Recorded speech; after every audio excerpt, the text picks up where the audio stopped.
हमारी modern science lakh तरक्की क्यों ना कर ले, लेकिन दुनिया में कुछ ऐसे विषय हैं जिनका जवाब अभी तक मॉडर्न साइंस के पास नहीं है।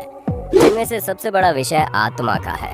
और आखिर आत्मा क्या होती है, इसका हमारी मृत्यु के बाद क्या होता है। तो दोस्तों, आत्मा जैसे रहस्यमयी और रोचक विषय के बारे में आज की हमारी वीडियो में आपको कुछ ऐसी बातें जानने को मिलेंगी जिन्हें जानने के बाद विज्ञान भी अभी अपना सिर पीट रहा है। इसलिए दोस्तों, अगर आपको भी हम मनुष्यों के अस्तित्व से जुड़ी इस अहम बात को जानना है तो वीडियो को बिल्कुल अंत तक बने रहना, क्योंकि एक भी पॉइंट मिस करना मतलब अपना ही नुकसान करने के बराबर होगा। दोस्तों, हम जब आत्मा के बारे में बात कर रहे हैं तो सबसे पहला सवाल आता है कि आखिर आत्मा होती क्या है और इसका हमारे अस्तित्व से क्या लेना देना है।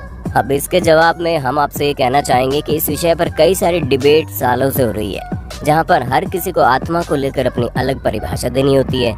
लेकिन अब तक जो अधिकतर लोगों द्वारा माना गया है उसके मुताबिक हमारे शरीर के अंदर जो चीज हमें कॉन्शियस यानी कि जागरूक रखती है और हमारे आसपास हो रही चीजों पर ध्यान रखती है, वो आत्मा होती है। अगर इसे हम और बेहतर तरीके से समझें तो हमारा शरीर सिर्फ और सिर्फ एक जरिया है। बाकी शरीर द्वारा हो रही हर एक चीज का नियंत्रण आत्मा के द्वारा होता है। हालांकि ये मान्यता हर इंसान के हिसाब से अलग अलग है और विज्ञान तो इसे एक अलग ही पहलू से देखता है। इसी वजह से कई सारे लोगों के मन में ये सवाल आता है कि जब हम मृत्यु को प्यारे हो जाते हैं, यानी कि हमारी मौत हो जाती है, तो हमारी आत्मा के साथ क्या होता है। क्योंकि अगर हम इस थ्योरी के हिसाब से चलें कि हमारे शरीर में आत्मा हमारी कॉन्शियसनेस है, हमें जागरूक रखती है, तो मृत्यु के बाद हमारा सारा कॉन्शियसनेस खत्म हो जाता है। फिर आत्मा की क्या स्थिति होती है और उसका आगे का क्या प्रोसेस होता है। तो दोस्तों, इस चीज को बताने के लिए अलग अलग धर्मों ने अलग अलग रास्ते चुने, जहां हर धर्म का इस चीज के बारे में अलग सोचना है। पर उससे पहले हम आपको ये बताना चाहेंगे कि 1901 में एक अमेरिकन डॉक्टर ने 6 लोगों पर एक्सपेरिमेंट किया, जहां पर उन्होंने लोगों की मृत्यु के पहले और उनकी मृत्यु के बाद उनका वजन किया और दोनों कंडीशन में 21 ग्राम का फर्क था। यानी कि उस एक्सपेरिमेंट में शामिल सभी 6 लोगों की बॉडी के मरने के बाद उनका वजन 21 ग्राम कम हो गया। अब आखिर में 21 ग्राम की ऐसी कौन सी चीज थी जो मरने के तुरंत बाद उनके शरीर से चली गई। खैर, ये तो वैज्ञानिकों का दिमाग है जो अपने हिसाब से चलाते हैं, क्योंकि जहाँ पर अधिकतर लोगों की मान्यताएं हैं कि उस हिसाब से तो आत्मा का कोई भी वजन या फिर आकार नहीं होता। इस चीज का प्रमाण आपको हर धार्मिक किताब में मिल जाएगा, फिर चाहे वो बाइबल हो, कुरान हो या फिर गीता। क्योंकि दोस्तों, 2008 को टर्की में एक आर्कियोलॉजिकल डिस्कवरी की गई, जिसके मुताबिक हजारों सालों पहले ये माना जाता रहा कि हम मनुष्यों की आत्मा कभी भी मरती नहीं है, चाहे शरीर भले ही मर जाए। और यही कॉन्सेप्ट क्रिश्चियनिटी और इस्लाम जैसे धर्मों में फॉलो किया जाता है, जहाँ उनका ये मानना है कि आत्मा ईश्वर द्वारा जज की जाती है कि उसे नर्क में भेजा जाएगा या फिर स्वर्ग में। अब नर्क और स्वर्ग का कॉन्सेप्ट तो आप सभी को पता होगा। ये सभी चीजें हमारी मान्यताओं के अनुसार हमारे कर्मों पर निर्भर करती है। अगर हमारे कर्म दूसरों की भलाई, उनके सुख और शांति देने के मकसद से होते हैं तो उन्हें पुण्य में गिना जाता है। जो कर्म किसी का बुरा करते हैं उन्हें पाप की कैटेगरी में रखते हैं, और इंसान के पाप ज्यादा है या पुण्य, उसी हिसाब से तय होता है कि वो नर्क में जाएगा या फिर स्वर्ग में। हालांकि कुछ मान्यताओं के हिसाब से ये भी कहा जाता है कि मरने के बाद आत्मा शरीर को नहीं छोड़ती है और इंसान की मृत्यु के बाद उसका भी अंत हो जाता है। लेकिन जब बात हमारे भारत में जन्मे 4 अहम धर्मों यानी कि हिंदुइज्म, बुद्धिज्म, जैनिज्म और सिखिज्म की आती है, तो इनके अनुसार इंसान की मृत्यु के बाद आत्मा दूसरा शरीर धारण करके वापस इस पृथ्वी पर जन्म लेती है, फिर चाहे वो शरीर किसी का ही क्यों ना हो। यानी तो उस हिसाब से तो ये बात बिल्कुल भी जरूरी नहीं है कि अगर आप इस वक्त इंसान हैं तो आपकी मृत्यु के बाद आपको इंसान का शरीर ही मिलेगा। आप जानवर भी बन सकते हैं। यहाँ तक कि ये भी मान्यता है कि इंसान पेड़ पौधों में भी तब्दील हो सकता है और इस तरह से दोबारा जन्म उसी आत्मा को मिलता है जिसके कुछ कर्म खराब होते हैं। क्योंकि अगर किसी आत्मा के सभी कर्म अच्छे होते हैं तो उसे दोबारा से जन्म न मिलकर वो आत्मा मुक्ति को प्राप्त हो जाती है। इसी वजह से ऋषि मुनि भी सालों तक तपस्या करते हैं ताकि उन्हें मुक्ति प्राप्त हो जाए और उनकी मृत्यु के बाद उनका जन्म इस पृथ्वी पर दोबारा न हो।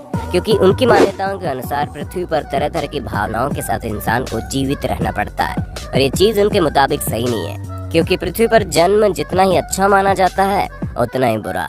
इसी वजह से कई सारे लोग हमेशा हमेशा के लिए इस जीवन काल से मुक्ति पाना चाहते हैं ताकि उनकी आत्मा हमेशा हमेशा के लिए तमाम समस्याओं से अलग हो जाए और इस प्रोसेस को निर्वाणा कहते हैं।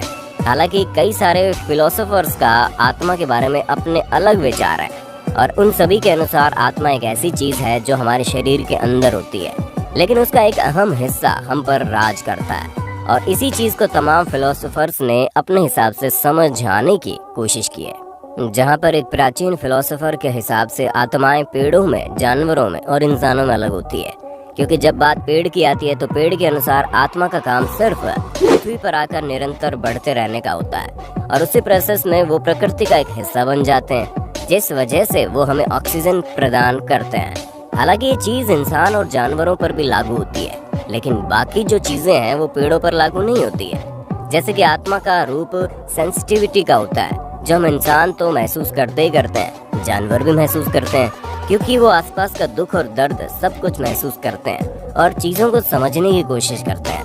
लेकिन उनका इस दुनिया में आने का कोई मकसद नहीं होता, वो सिर्फ प्रकृति का एक हिस्सा बनकर अपनी लाइफ साइकिल को चला रहे हैं। हालांकि इस दुनिया में हर एक जीव का इस पृथ्वी पर आने का एक कारण है और वो एक जीव की अपनी एक अलग महत्वता है। लेकिन जब बात इंसानों की आती है तो हम सभी प्रकार के जीवों में श्रेष्ठ हैं, क्योंकि हमारे पास बुद्धि है जिसका इस्तेमाल करके हम न सिर्फ अपना बल्कि लोगों का भी उद्धार कर सकते हैं। और यही सबसे उच्च आत्मा की श्रेणी होती है जो इंसानों को प्रदान होती है, जहां इंसानों की आत्मा न सिर्फ अपने हित के लिए काम करती है बल्कि दूसरों के हित के लिए भी काम करती है। और इसी चीज को यहाँ पर फिलोसोफर्स समझाने की कोशिश कर रहे हैं। लेकिन दोस्तों, कई ऐसे फिलोसोफर्स भी हैं जिनका ये मानना है कि जिस तरह आत्मा के बिना इंसानी शरीर का कोई अस्तित्व नहीं है, उसी तरह शरीर के बिना आत्मा का भी कोई अस्तित्व नहीं है, यानी कि दोनों चीजें एक दूसरे पर निर्भर है। अब भले ही आपको ये बात चुटकुले जैसी लगी, लेकिन दोस्तों हमारा जीवन भी मोबाइल फोन की तरह है, जहां हमारा शरीर मोबाइल फोन है और उसके अंदर आत्मा के रूप में सिम काम करता है, जो हमें दूसरों से कनेक्ट करता है। और आत्मा का भी यही काम होता है, जो शरीर को प्रकृति के साथ कनेक्ट करती है और आगे का जीवन जीने में मदद करती है। यहाँ तक कि कई सारे फिलोसोफर्स ये भी मानते हैं कि आत्मा एक ऐसी चीज है जो हमें आंतरिक दुनिया से जोड़ती है, जो ये एहसास दिलाती है कि हम कुछ हैं, जिसका अस्तित्व है, जो इस दुनिया में जीवित है, जिसको चीजें महसूस होती हैं, जो प्रतिक्रिया कर सकता है, जो आसपास के माहौल को सोच समझकर उस पर निर्णय ले सकता है। यानी कि जितना भी काम हम अपनी भौतिक दुनिया में करते हैं वो काम हम पहले अपनी आंतरिक दुनिया में करते हैं, जो चीज आत्मा से जुड़ी है, और ये सभी काम हम आत्मा के द्वारा ही करते हैं। ऐसे में आप ये समझ गए होंगे कि आत्मा कितना ज्यादा कठिन सब्जेक्ट है। इसी वजह से अभी तक किसी के भी द्वारा इसे समझा नहीं गया है। अगर हम वैज्ञानिकों की बात करें तो उनका तो साफ तौर पर कहना है कि जो चीज दिखती नहीं है उस पर हम विश्वास कैसे करें। यानी कि वैज्ञानिक आत्माओं पर बिल्कुल भी विश्वास नहीं करते। उनका मानना है कि हमारा इंसानी शरीर तरह तरह के इंटरनल पार्ट से बना है, जो जब काम करते हैं तो हम जिंदा रहते हैं, और अगर शरीर के किसी भी हिस्से ने अपना काम सही से नहीं किया तो हमारे शरीर में दिक्कतें आ सकती है। इसी वजह से साइंस के मुताबिक आत्मा जैसी कोई चीज अभी तक तो है ही नहीं। अगर हम साइंस के पहलू से देखें तो ये चीज सच भी है, क्योंकि अगर साइंस हर इस तरह की चीज पर विश्वास करने लग जाएगा तो वो भी किसी चीज को साबित नहीं कर पाएगा। ठीक वैसे ही जैसे कई सारे फिलोसोफर्स आत्मा की थ्योरी तो देते हैं लेकिन इसे साबित नहीं कर पाए, क्योंकि अगर आप किसी भी धर्म के हो और आपका धार्मिक पहलू कोई भी हो, लेकिन सभी धर्मों में आत्मा को माना जाता है, और सभी धर्मों के अनुसार आत्मा का अस्तित्व अलग अलग है। जहाँ पर कुछ धर्म ये मानते हैं कि आत्मा निरंतर एक शरीर से दूसरे शरीर में जाती रहती है, और कुछ तो ये मानते हैं कि आत्मा शरीर की मृत्यु के बाद ईश्वर के पास जाकर स्वर्ग या नर्क का भोग करती है। अब इन दोनों ही मान्यताओं वाले लोग अपनी अपनी दुनिया में जी रहे हैं और हर धर्म के लोग अपने अपने फील्ड में सफल हैं। यानी कि अंत में आप चाहें तो जो भी माने, लेकिन असलियत तो यही है कि जब आपका शरीर किसी भी कारणवश इस दुनिया से चला जाएगा तो आपको, यानी कि जो इस वक्त आपका नाम है, जो आप कर रहे हैं, या फिर जिस तरह की जिंदगी आप जी रहे हैं, वो सब निरंतर चलाए रखने वाला कोई भी नहीं होगा। यानी कि आपकी मृत्यु के बाद आपका इस पृथ्वी पर जो अस्तित्व है उसकी मृत्यु हो जाएगी। अब हमने तो अपनी पूरी कोशिश की है कि आपको ये समझा पाएं कि आत्मा किस प्रकार से देखी और समझी जाती है। बाकी आपका आत्मा जैसे गंभीर विषय पर क्या कहना है, आप हमें कमेंट करके बताइए ना। और इसी तरह की शानदार वीडियोस को लगातार देखने के लिए हमारे चैनल को लाइक, शेयर, सब्सक्राइब कर देना। धन्यवाद।